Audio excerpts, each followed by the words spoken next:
So, Boker Tov. We are in chapter 7. Yeah. Continuation. Yesterday was 7.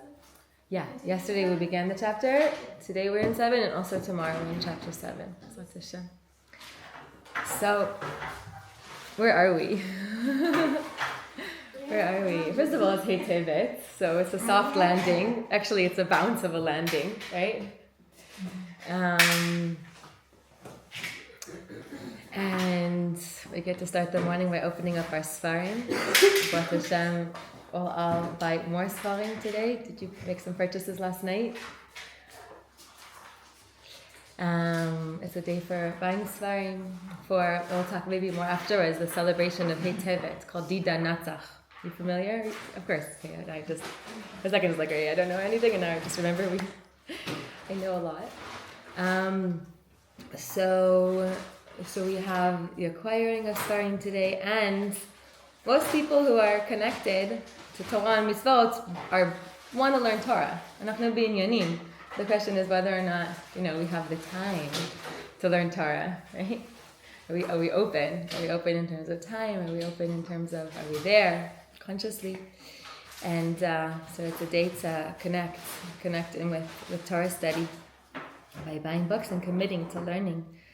B'ezrat Hashem, everybody in their own way, to be in Hey Tevet and to be for the Rebbe, right? To be there for the Rebbe. The Rebbe needs us, maybe even more than we need him, which is a crazy, crazy idea, right? But it also comes through in the Torah of Hey Tevet.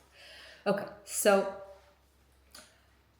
Hashem needs us, right? Hashem needs us first and foremost. Hashem needs us, and whereas we were learning on Friday, right? We are perfectly positioned to be, meaning a Jew, as a godly soul, as an animal soul, as of Klipat Noga, right? We are perfectly positioned to make choices that bemet have an impact.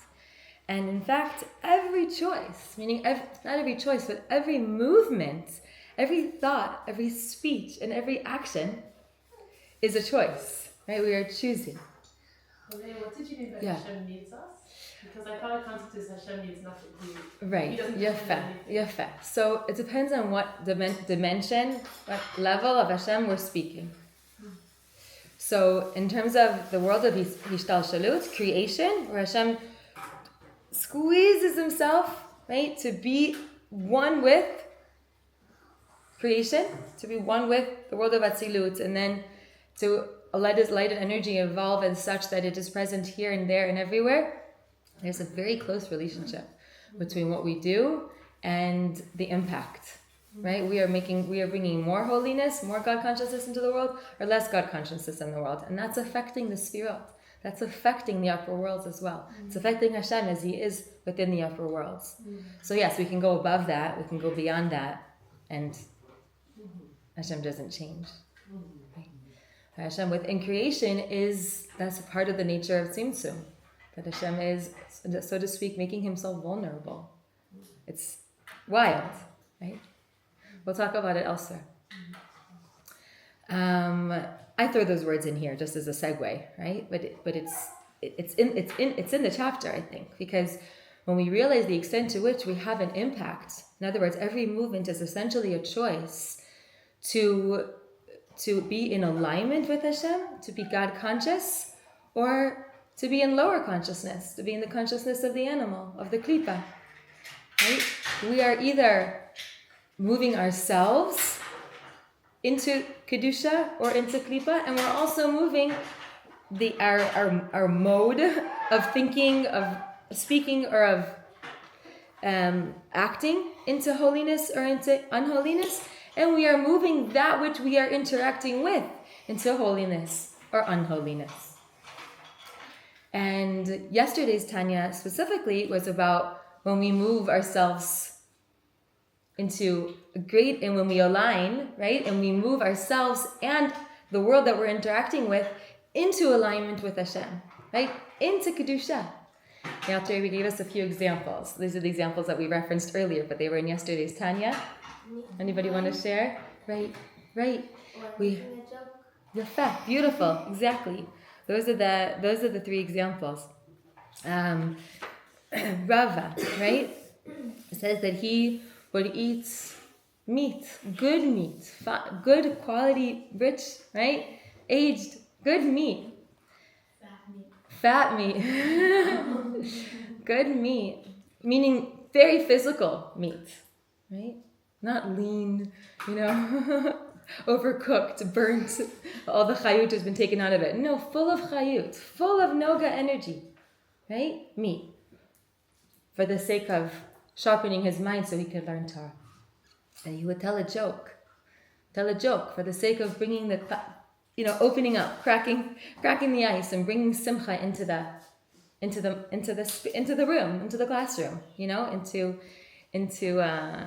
the students. And so those are examples of using the world l'shem shamayim. And then the Alter Rebbe said, and we can even use we can even take klipat noga and elevate it even more than that, which is when it's used for a mitzvah directly, not just as a preparation to be in mitzvah, right? But as a mitzvah directly. For example, when do we get to use noga? Mamash for a mitzvah? Shabbos, right? When we eat food on Shabbat. The actual oneg itself is a mitzvah. Absolutely, right? Kedusha. So yesterday in yesterday's Tanya, we're appreciating, like all these shifts. The animal, right? The noga, being that it has brightness, being that it has this glimmer of goodness. Again, what does goodness mean when we say good? And the Alter Rebbe has been using these terms, good or evil. This is a world where evil is rampant. Right? Hey Malka, we're using these terms, good or evil. What do we mean in this context? Godliness, kedusha versus klipa. Good, meaning awareness of Hashem, right? Hashem being present. In other words, reflecting Hashem, right? God consciousness or the lack of God consciousness. If something is evil, it means that it's concealing Hashem. Hashem is not present there. Right? Hashem is not obvious there. The presence of Hashem is completely obscured. So yesterday's Tanya, we're talking about all these shifts, right? Shifting in all these different ways, and obviously the examples we could give are endless. Probably, somewhat endless, right? How we can use klipat noga in awareness of Hashem, which is an amazing, amazing thing, right? A person is engaged with their godly soul, hi Rivki, and they're, again, the simple term, right? God conscious, right? In alignment with Hashem, thinking about Hashem and God's will. In other words, in this place of surrender, right? And given overness to Hashem. Hashem is here, right? I'm fully aware that Hashem is here, and I am in this mindfulness. Now everything that I touch in this headspace, right, is holy, right? Is shifting into the noga part, right? Is being highlighted. The brightness that's there within klipat noga is now getting to shine. In other words, it's moving into kedusha. Today's Tanya, we talk about the other situation, right? The other possibility, which is that I'm not, right? I'm not thinking about Hashem. Didn't we introduce that in chapter 6? Yes. Remember, we spoke mostly about klipat tmeot, Okay. right? And we said we're waiting to hear like the So yesterday we were talking about in terms of elevating klipat noga, and now downgrading klipat noga. And then we'll contrast that again to klipat tmeot. So, Are we still in chapter 6? yes, yeah. 7. She said it was still in chapter 6. Thank you. Chapter 7. Yeah, we started yesterday, chapter 7, and we're continuing chapter 7 now. Thank you, Michelle. So we can also downgrade the klipat noga, right? How do we downgrade klipat noga? By not being conscious of Hashem. It's very simple. It's a very simple switch, right? But it's a totally different headspace and heart space. So if a person is not conscious of Hashem, and in this lower consciousness, right, animal soul consciousness, the non-noga-ness of the klipat noga, the klipa side of things, they're eating, right? We're eating. We're eating, which means that we're eating. Why? Why are we eating? Right? Either because we're hungry, we're simply hungry, or because it's just so delicious. We want more because it's yummy and it tastes good, so it feels good. Or maybe there's something else going on, right? As the Shabbat said, you're bored, right? There's some other mundane reason that's not kashor to Hashem. What happens, right? So now the author was going to tell us, like, basically what happens and how do we deal with it. So what happens, based on what we've said until now? There's a lowering, right? It's intense. So my animal soul is now a chariot, right? A chariot to klipat tme'ot. There's a serious downgrade happening. No longer klipat noga, right? That nice neutral feeling kind of klipa where the noga is there, right? Where it's like available and accessible and the godliness is potentially, accessible. Now the animal soul, and of course I am the beholder of my animal soul, so me, right? I am a chariot to klipot me'ot. Zeu, I'm given over, right? Not in surrender to Hashem, I'm in surrender to klipot me'ot. So not just me, but also the food. So this lovely apple that was very happy, in its potential state of being elevatable, is now under the forces of klipot me'ot. It is not reflecting Hashem's presence in this world, right? It is now a part of the evil of this world, right? It is obscuring Hashem because it is kashor to stamiyut. It has no recognition of Hashem's presence. Not it, right, but how it's been utilized. This energy is non-Hashem energy. And chaval. Okay, so what can we do about it? What can we do about it? Is it redeemable? Right? Are these potential sparks that have now gotten caught in klipot tme'ot, are they redeemable? What do you guys think? Mm-hmm. Yes, they are redeemable. Why? Because it's not a forbidden path, so this is still there. Beautiful, beautiful. Because it is klipat noga, essentially, right? Which means that it was mutar. The apple in and of itself was klipat noga. It was permissible to me. And therefore, even though I've downgraded it, its energy, its life source, to that of klipat tme'ot, right? It is not captive by the klipot tme'ot in such a way that it is tied up there. Okay, so we have these terms that Rabbi refers to today, right? We have mutar, something is permissible, or something is asur, it's impermissible. The kosher apple is permissible. Right? Eating it just because is not godly. So it downgrades it to klipot tme'ot. But it doesn't become forbidden in and of itself. In other words, it still is not asur. It's still not, what does asur mean? Matir asurim, we say in the morning. Hashem is matir asurim, right? He unbinds the bound. So, bound, right? So klipot tme'ot, a stolen apple, right? Or a cheeseburger, that's not an apple, but that's forbidden, that's klipot tme'ot in the first place. Its energy, its potential spark is trapped, is absolutely bound within the klipot, and we cannot redeem it. So we'll go on and talk about that in a second. But this permissible apple that I indulged in, right? In other words, I downgraded myself and the apple and my koach of eating into klipot tme'ot. That apple is still there calling out, hi Lauren, is still there in a sense. So this is me, right? So don't write it down, but like calling out for help, right? It's not lost itself. It hasn't lost its integrity. It's not bound. So how can I redeem it? You can.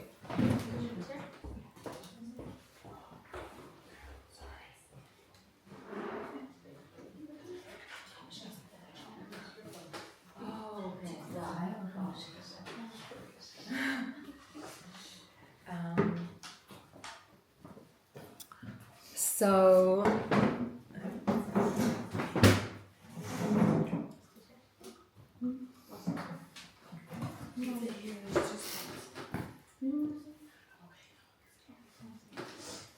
thanks everyone. So what does it take, right? So what does it take to redeem these sparks that are redeemable? They're not tucked into that deep prison cell, right? They're still like hanging out somewhere. Understand?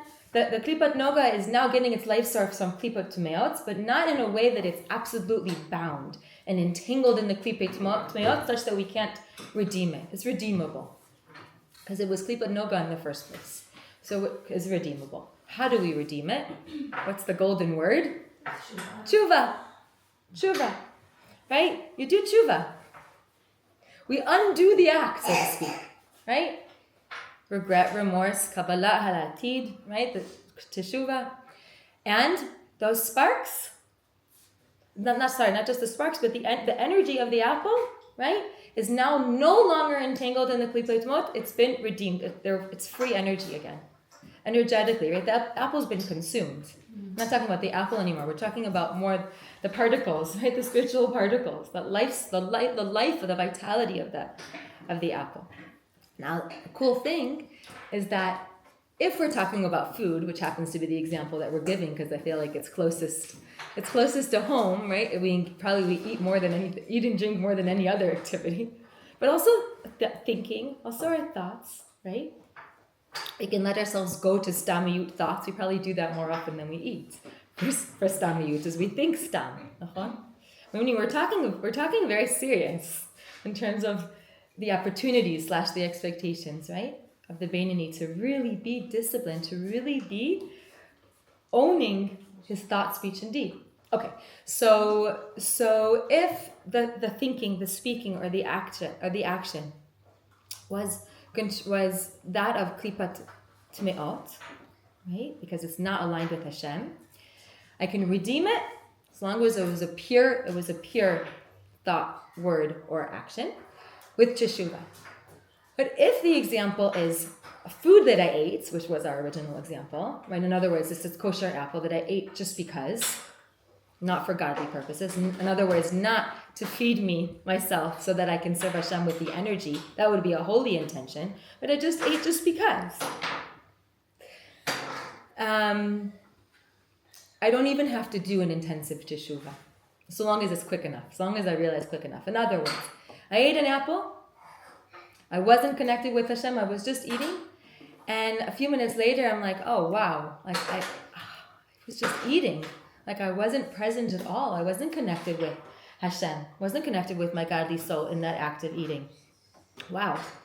And I realign, right? I regain control, I wake up, and I realign, and now that apple, which is still in my blood, right? Or maybe even hasn't gotten processed yet. It's still in movement into my blood, right? In other words, it's still alive inside of me. And I now am in realignment with Hashem. In other words, my action, whatever is going to follow next is I'm going to have a holy thought. Maybe I'm going to say Tehillim. Maybe I'm going to smile at a friend. I'm in God consciousness right now. And that apple, by default, is, because it's in my system, is fueling the act of holiness, right? My next move. Without even an intensive tshuva, just because I realigned, the food can be also realigned.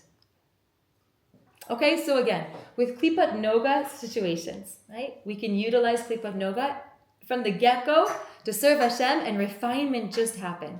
This is yesterday's, right? Something huge just happened. We shifted the energy into positivity, into goodness, into recognition of Hashem, into God consciousness. Kli for Hashem, right? Vessel for Hashem, more vessels for Hashem, more transparency for Hashem, more God presence in this world. That makes Hashem happy, right? Hashem within Seder Ishtashua. Makes Hashem happy, that's what he wants. It's good. Or we can eat, drink, think, speak, not connected to Hashem, but the words that we're saying, right, are not evil, are permissible even in and of themselves, so my intentions are not aligned with Hashem, right? So all of that is now downgraded, but it's redeemable. What do I need to do? Teshuvah. In other words, I need to return. I need to return back to Hashem consciousness, back to home base, and then whatever it is that I did along the way when I wasn't conscious comes back with me. That's basically what this teshuvah looks like. I come back, and the elements come back with me because they're not bound. They're not asur. They're just there in the meanwhile. Except the exception is with food and drink, it doesn't even take that much. Right? It's even simpler. I realign, it's inside of me still. It comes back with me automatically as soon as I'm just repositioning myself, even without the full on teshuvah. It's maybe just a little easier. Yeah. With the example of food, would Yeah. realigning just mean let's say benching after eating, or it has to be more of an intentional? I think it has to be more intentional.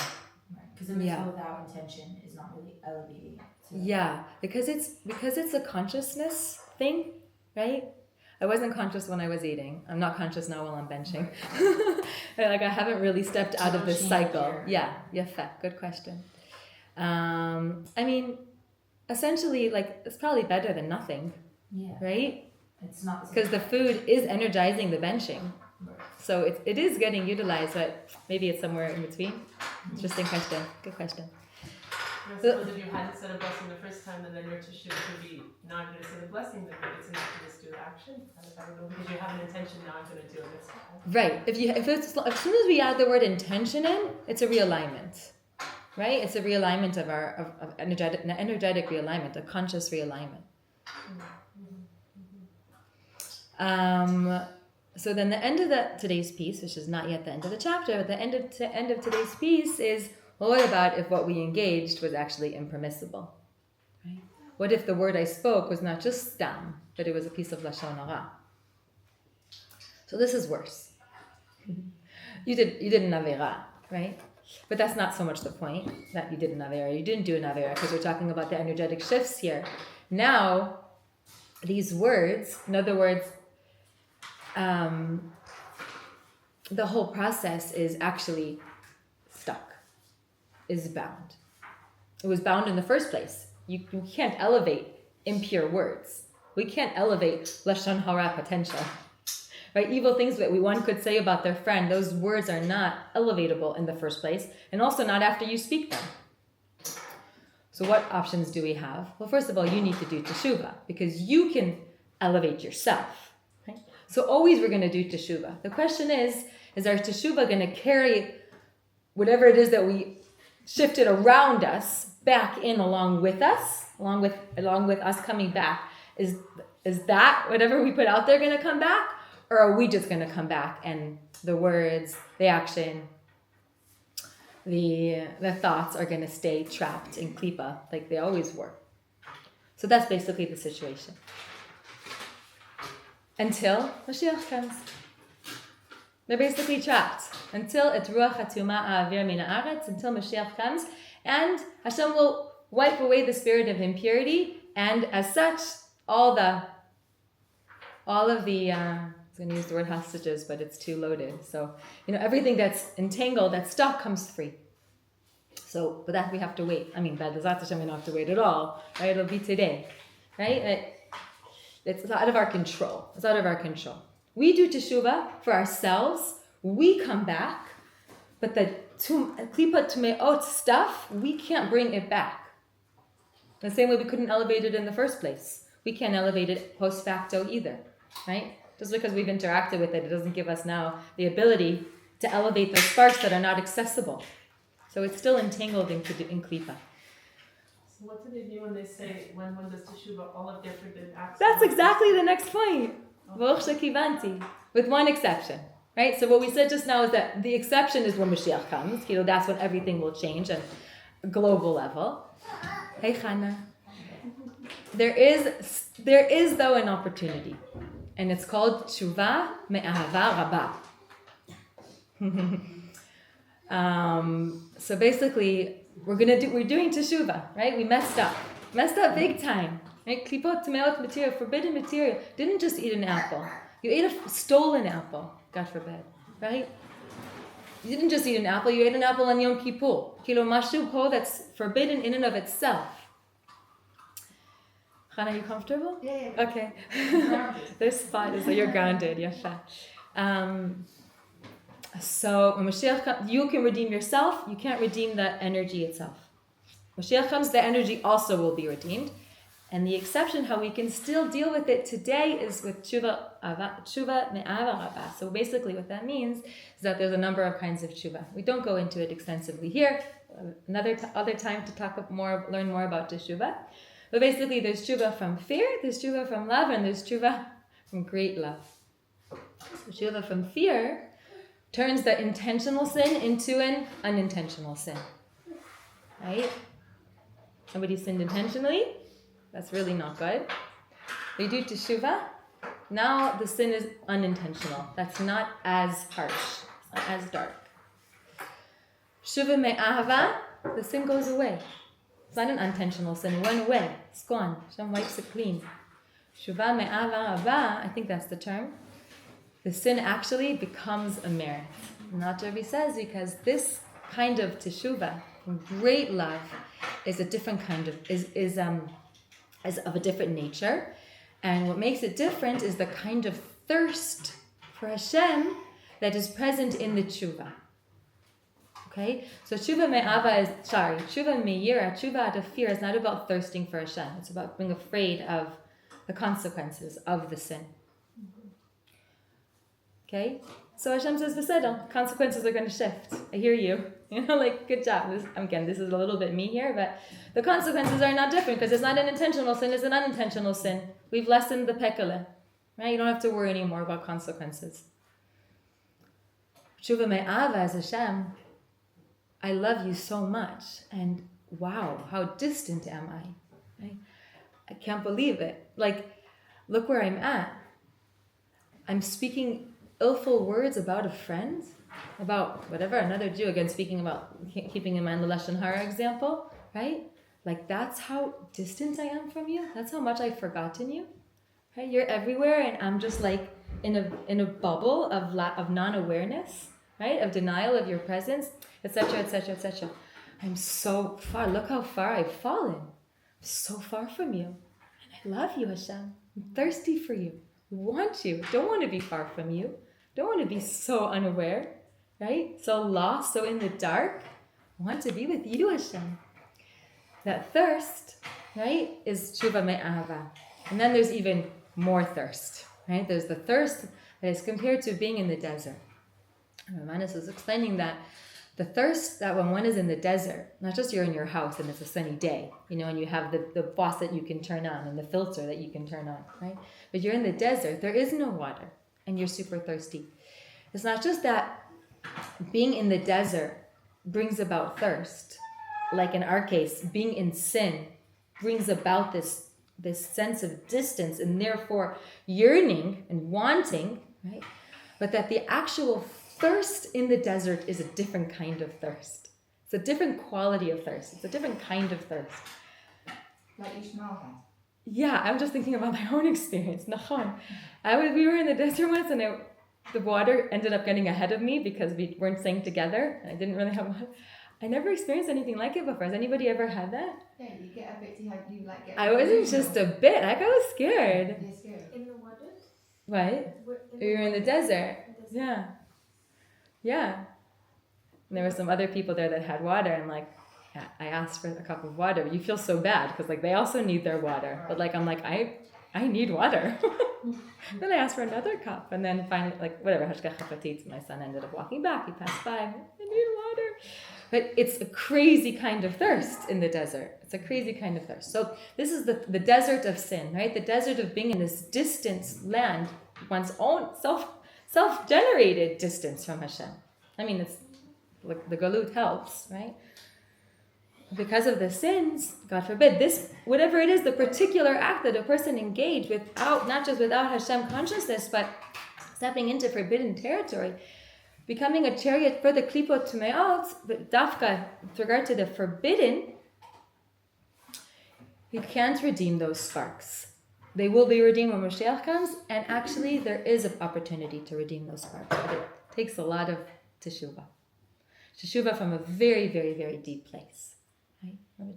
From a place inside of ourselves that's beyond the place of sin.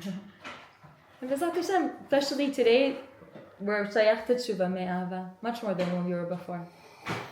Okay, so we did, I missed, since we did such a extensive, thorough overview, I feel like I need to mention one more point that I left out, and then we'll learn inside that before we were speaking about becoming a chariot to klipat me'ot, but by engaging in the permissible, right? And we said that you can do teshuva redeem yourself and also redeem the sparks along with you easily, naturally. It's one go.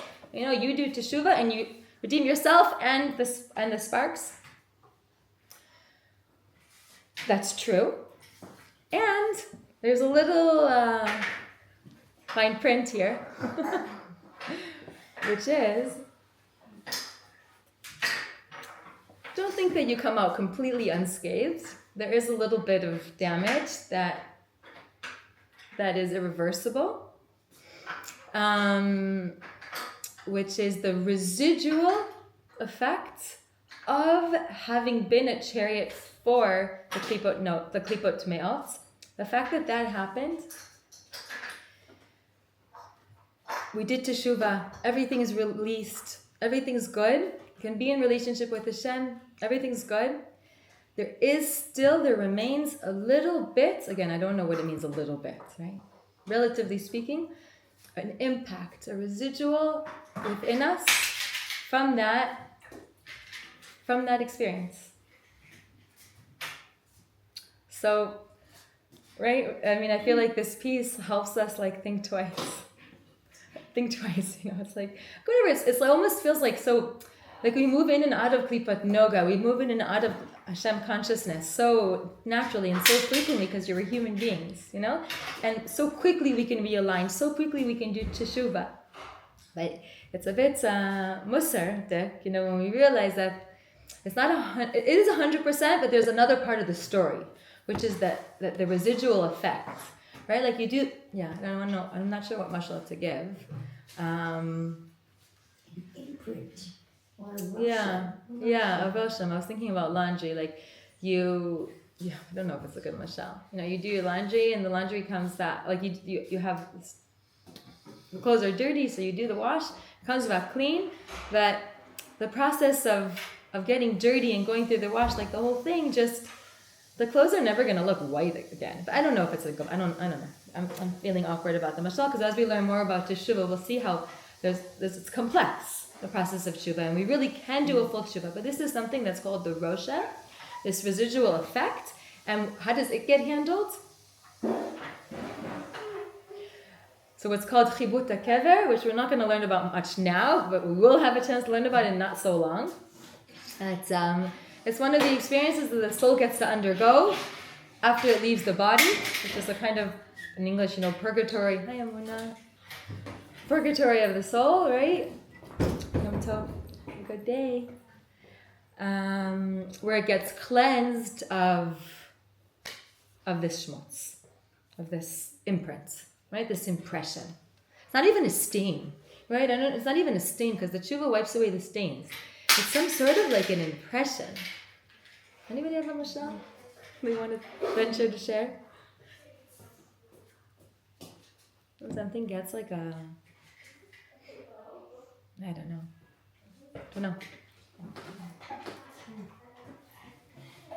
Okay, let's learn inside. So today's Tanya starts with the word ach. Ach, on the other hand, right? Because again, yesterday we were talking about elevating klipat noga, and now we're talking about downgrading klipat noga, right? Because as we said, it can go either way. We can go either way. Ach mi shehu bizolilei basar v'sovei yayin. He's not eating meat and drinking wine to increase his aptitude for studying connection to Hashem, which fine things can do when used appropriately. But rather he's gluttonous, right? Eating meat, drinking wine in order to lemalot tavat gufo v'nafsho ba'amitz, to satisfy their bodily appetites and animal soul. Shehu b'chinat yisod hamayim. Remember which elements, which temperament, right, of the animal soul motivated us, moves us towards indulgence? Water. Yisod hamayim me'arba yisodot hara'im shemimenu midat ha'ta'ava. Right, it's a part of our animal soul makeup.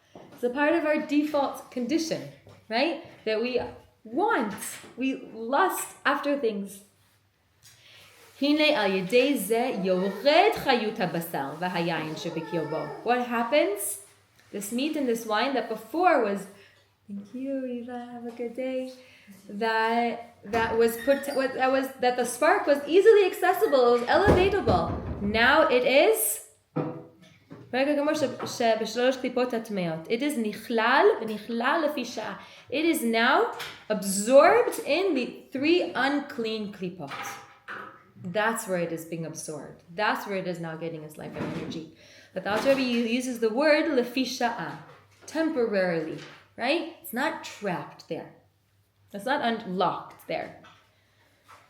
So the wine and the meat itself, v'gufa, and also the person's body, nasa lehen levushim merkava, right, is now a garment and a chariot for the shalosh klipot hatmeot.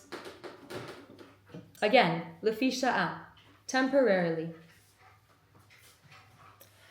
Until what point? Ad asher yashuv ha'adam v'yachzor la'avodat Hashem u'letoroto. Until a person does tshuva and realigns. Right? You come back into position, realigns, I'm now conscious of Hashem again.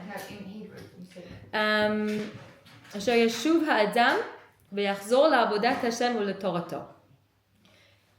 Is now serving Hashem. Key.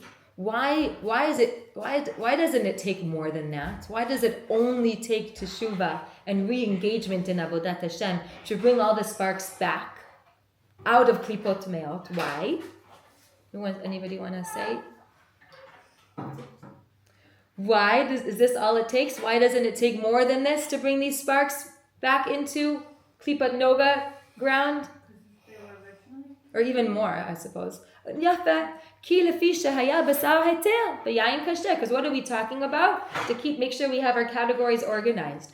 And what are we talking about? Kosher wine and kosher meat.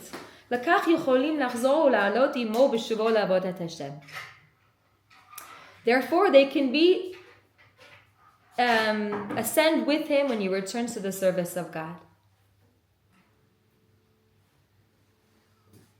I didn't think about it before. I'm just thinking about it now. It seems like when he returns and the sparks return with him, I'm wondering, are they actually getting an upgrade now?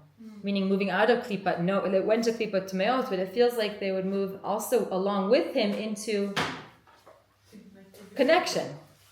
But I want to leave it as a question. It seems like, but the Alter Rebbe is not telling us specifically, I don't think.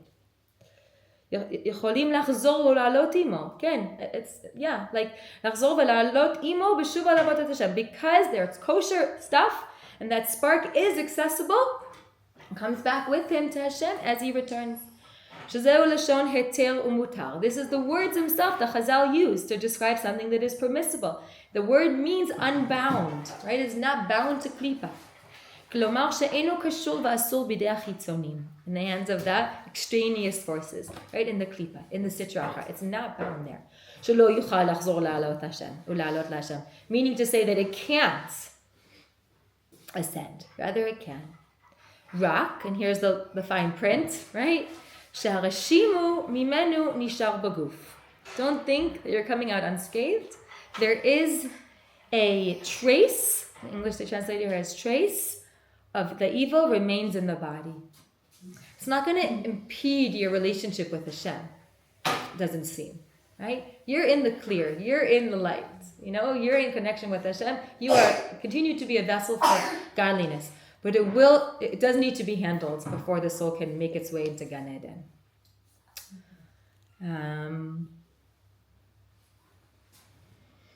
Well, how will it be handled? Everything has its cure, So the cure for this is called chibut hakever, which we don't really explain much here. We will later, soon. Purgatory of the grave, as will be explained later. Okay.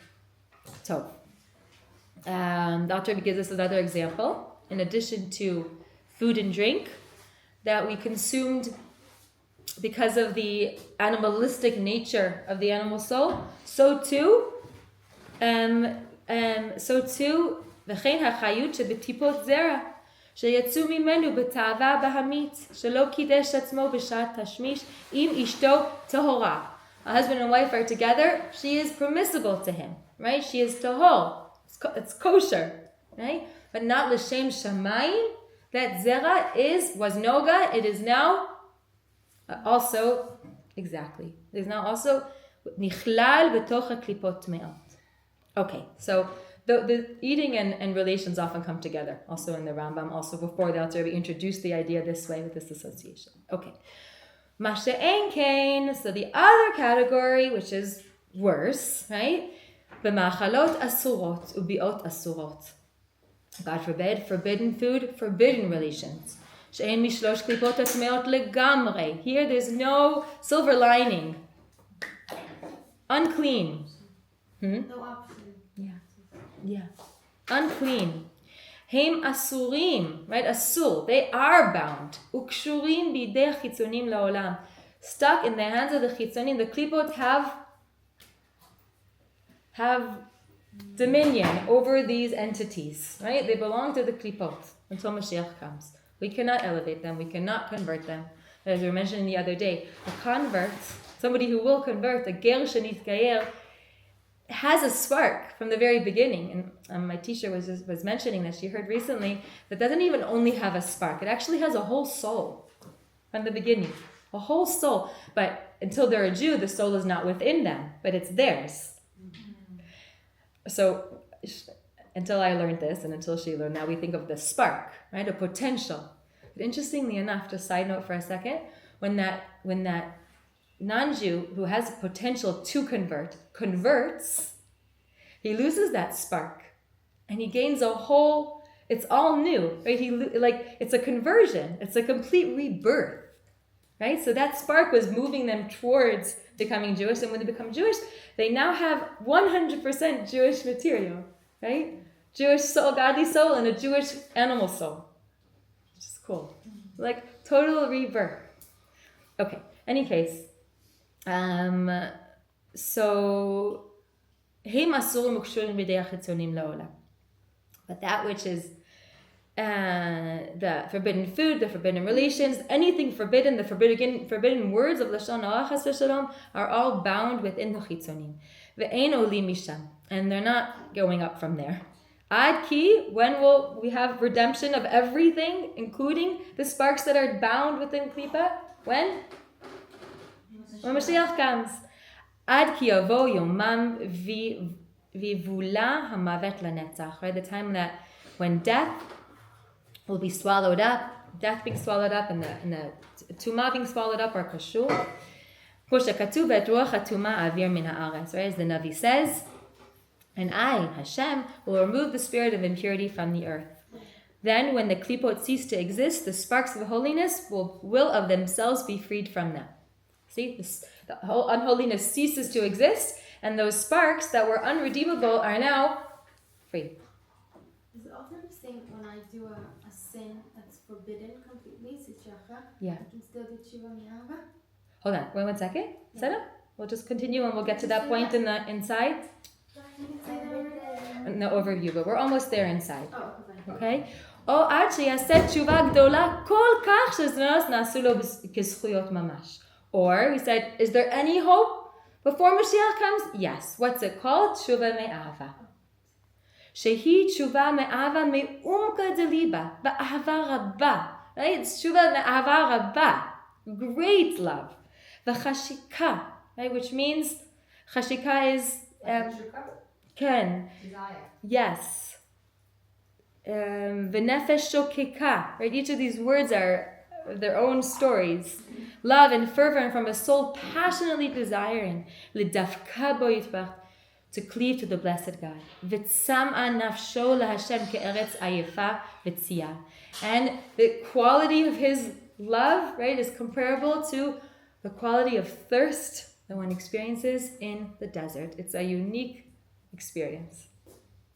That's the extent to which the Jew is in tshuva, right? Is in feeling and totally consumed in the sense of how distant and how close he wants to be. It's like, it's so much. For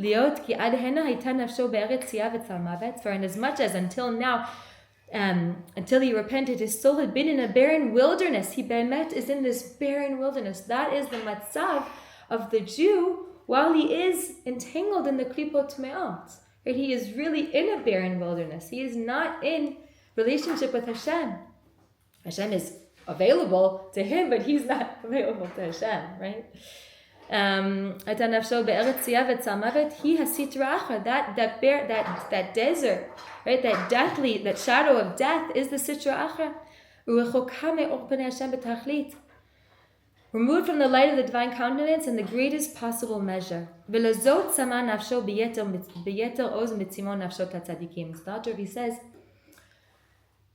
this thirst that the Baal Teshuvah is experiencing is an experience that the tzaddik doesn't experience. The tzaddik isn't in the desert in the same way that this sinner, right, is. And the relationship between his sins and his thirst are direct, right? It's the sins that distanced him. It's him in his movement away that is bringing about his incredible thirst. And so when he returns, the sins come back with him, meaning the sparks actually get elevated.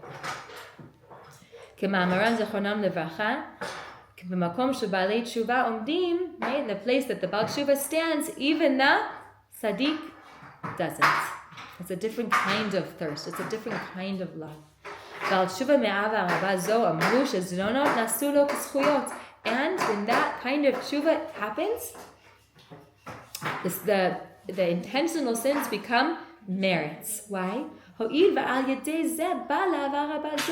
they are directly, they are catalysts, if you will, right? It's the sins themselves that are there, stimulating the thirst.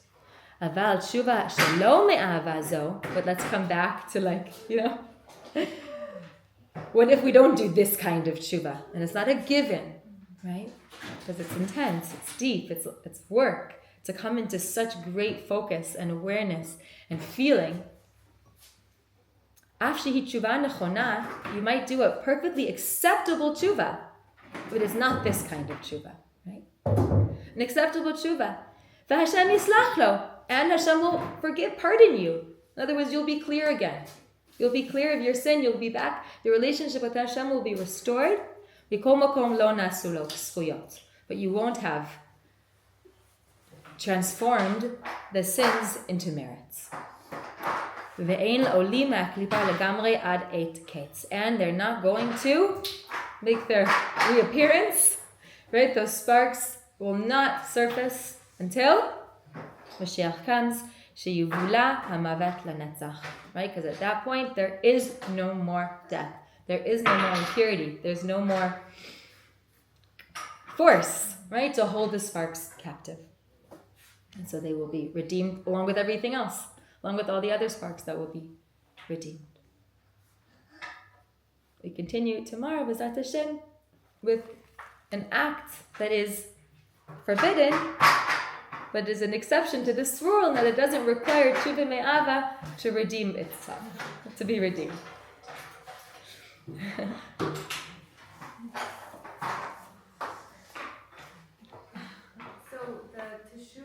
So with Klipa Noga, The teshuva is like regular teshuva. Like it's yes. And then if it's klipot me'ot, then it needs to be teshuva from ahava rava. To redeem the sparks. Yeah. Yeah. And to redeem oneself, you need a regular teshuva all the time. The question is, what about what you interacted with? What about all the stuff that you brought into the mess? So the interesting thing here really is that if you brought forbiddenness into the mess, actually, if you do a deep enough teshuva, you can bring about a positive shift that wouldn't have been available had you not sinned. Right. You can't do it because right? Meaning the klipot me'ot, the forbidden activities are not, the light there is not accessible to us. We can't access that light and redeem it, which is why all we can do is avoid. We just don't go there. Right? And by not going into the forbidden, a refinement happens. That's how we, everything is in balance. The light and energy is all as it's meant to be when we don't engage the forbidden act. Right? When we don't speak Lashon Hara.